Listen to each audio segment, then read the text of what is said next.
ബീഹാറിൽ ആദ്യഘട്ട വോട്ടെടുപ്പ് ആരംഭിച്ചു. 18 ജില്ലകളിലെ 121 മണ്ഡലങ്ങളിലാണ് ജനവിധി. ബി.ജെ.പി. നേതാവും ഉപമുഖ്യമന്ത്രിയുമായ വിജയ് കുമാർ സിൻഹ ഉൾപ്പെടെയുള്ളവർ വോട്ട് രേഖപ്പെടുത്താൻ രാവിലെ തന്നെ എത്തി. സുരക്ഷ ശക്തമാണെന്ന് തെരഞ്ഞെടുപ്പിന്റെ ഉത്സവത്തിൽ എല്ലാവരും പങ്കാളികളാകണമെന്നും തെരഞ്ഞെടുപ്പ് കമ്മീഷണർ ഉദ്യോഗസ്ഥർ ജനം ടിവിയോട് പ്രതികരിച്ചു.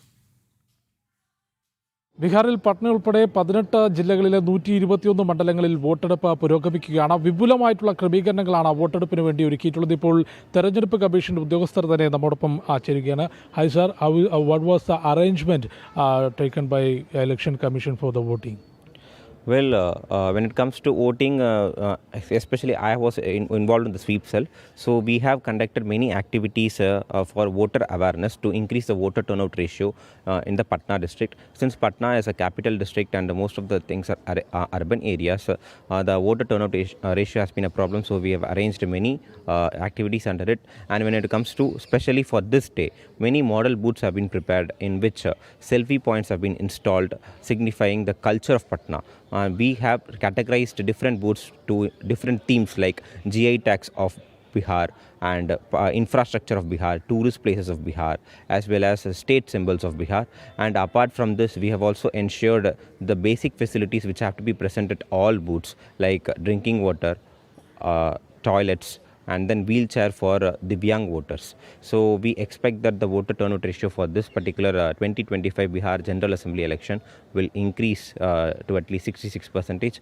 And I hope that every voter in Patna district come to the respective booths and then register their vote.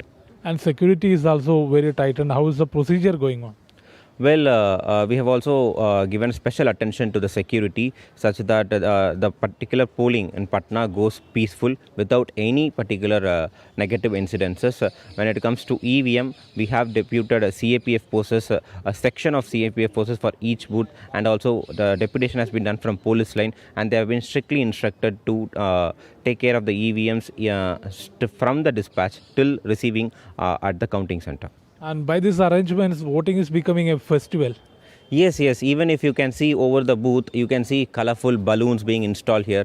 And then this booth is a pink booth, meaning this particular booth is completely operated by female polling personnel. So in that case, we have given a pink color theme throughout the booth. And then people are very happy voting there, coming and registering their testimonials, giving bites, and then getting selfies under the selfie booth showing their fingers. So yes, it is a festival, and it is my a kind request to all residents of Patna to come out of their home and then register their vote. Okay, thank you so much, sir.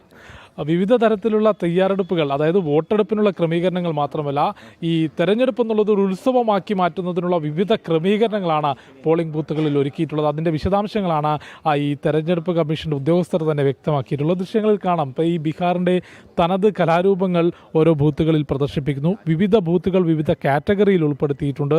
അതായത് വനിതാ സൗഹൃദമായിട്ടുള്ള പ്രത്യേക ബൂത്തുകൾ, ബീഹാറിൻ്റെ സാംസ്കാരിക പാരമ്പര്യം വ്യക്തമാക്കുന്ന കലാപരിപാടികൾ, സാംസ്കാരിക പരിപാടികൾ, ഒപ്പം സമാധാനപരമായി, അതാണ് ഏറ്റവും വലിയ പ്രത്യേകത, സെക്യൂരിറ്റി വർദ്ധിപ്പിച്ചുകൊണ്ടും സമാധാനപരമായി തെരഞ്ഞെടുപ്പ് നടത്തുന്നുള്ള ക്രമീകരണങ്ങൾ ഒരുക്കിയിട്ടുണ്ടെന്നും എല്ലാ വോട്ടർമാരും പോളിംഗ് ബൂത്തിലേക്ക് എത്തി അവരുടെ വോട്ടവകാശം വിനിയോഗിക്കണം എന്നുമാണ് തെരഞ്ഞെടുപ്പ് കമ്മീഷൻ അറിയിച്ചിട്ടുള്ളത്. കൂടാതെ അദ്ദേഹം വ്യക്തമാക്കിയത് ഇന്ന് ഈ തെരഞ്ഞെടുപ്പിൽ 2 ഘട്ടങ്ങളിലായി നടക്കുന്ന വോട്ടെടുപ്പിൽ വിപുലമായ ക്രമീകരണങ്ങൾ നടത്തിയതുകൊണ്ട് തന്നെ കഴിഞ്ഞ തവണത്തേക്കാൾ 2020 6% മുകളിൽ പോളിംഗ് ശതമാനം ഉയരാൻ തന്നെ സാധ്യതയുണ്ട്. അതായത് കൂടുതൽ ആളുകൾ പോളിംഗ് ബൂത്തിലേക്ക് എത്തുമെന്ന ആത്മവിശ്വാസമാണ് തെരഞ്ഞെടുപ്പ് കമ്മീഷനുള്ളത്. സംസ്ഥാനത്ത് വോട്ടർ പട്ടികയിൽ തീവ്ര പരിഷ്കരണം പൂർത്തിയാക്കിയതിനു ശേഷം നടക്കുന്ന ആദ്യ നിയമസഭാ തെരഞ്ഞെടുപ്പ്, ആ നിയമസഭാ തെരഞ്ഞെടുപ്പ് ഒരു ഉത്സവമായി മാറ്റാനുള്ള ക്രമീകരണങ്ങൾ തെരഞ്ഞെടുപ്പ് കമ്മീഷൻ നടത്തിയിട്ടുണ്ട്. അതിൻ്റെ വിശദാംശങ്ങളാണ് തെരഞ്ഞെടുപ്പ് കമ്മീഷൻ്റെ ഉദ്യോഗസ്ഥർ തന്നെ പ്രേക്ഷകരിലേക്ക് എത്തിച്ചത്. പട്നയിൽ നിന്നും കൃഷ്ണകുമാറിനൊപ്പം ജിഷ്ണു കൃഷ്ണൻ, ജനം.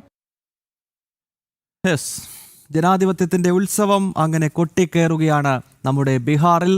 അതിലേറ്റവും ശ്രദ്ധേയമെന്നത് ഒരു കാലഘട്ടത്തിൽ തെരഞ്ഞെടുപ്പുമായി ബന്ധപ്പെട്ട് വ്യാപകമായ അക്രമ സംഭവങ്ങളും, ബാലറ്റ് പിടിച്ചെടുക്കൽ, ബാലറ്റ് കുത്തിത്തുളർന്ന തെരഞ്ഞെടുപ്പ് അട്ടിമറിക്കുക, മാവോയിസ്റ്റ് ആക്രമണം, ഇതൊക്കെ നിറഞ്ഞു നിന്നിരുന്ന ബീഹാറിൽ ഇതാ നോക്കൂ, സുന്ദരമായ രീതിയിൽ അവിടെ ജനാധിപത്യത്തിൻ്റെ ഉത്സവം ആരംഭിച്ചിരിക്കുന്നു. രാവിലെ സ്ത്രീകൾ ഉൾപ്പെടെ വളരെ സമാധാനപരമായ അന്തരീക്ഷത്തിൽ അവിടെ വോട്ട് ചെയ്യാനായി എത്തിയിരിക്കുകയാണ്. നമ്മുടെ രാജ്യത്ത് വരുന്ന മാറ്റങ്ങൾ നമ്മൾ ഈ ഘട്ടത്തിൽ ഓർക്കണം. കാരണം ഒരു സമയത്തൊക്കെ ഈ സംസ്ഥാനങ്ങളിലൊക്കെ തെരഞ്ഞെടുപ്പ് നടത്തുക എന്ന് പറയുന്നത് തന്നെ വലിയ ദുഷ്കരമായിട്ടുള്ളൊരു ദൗത്യമായിരുന്നു.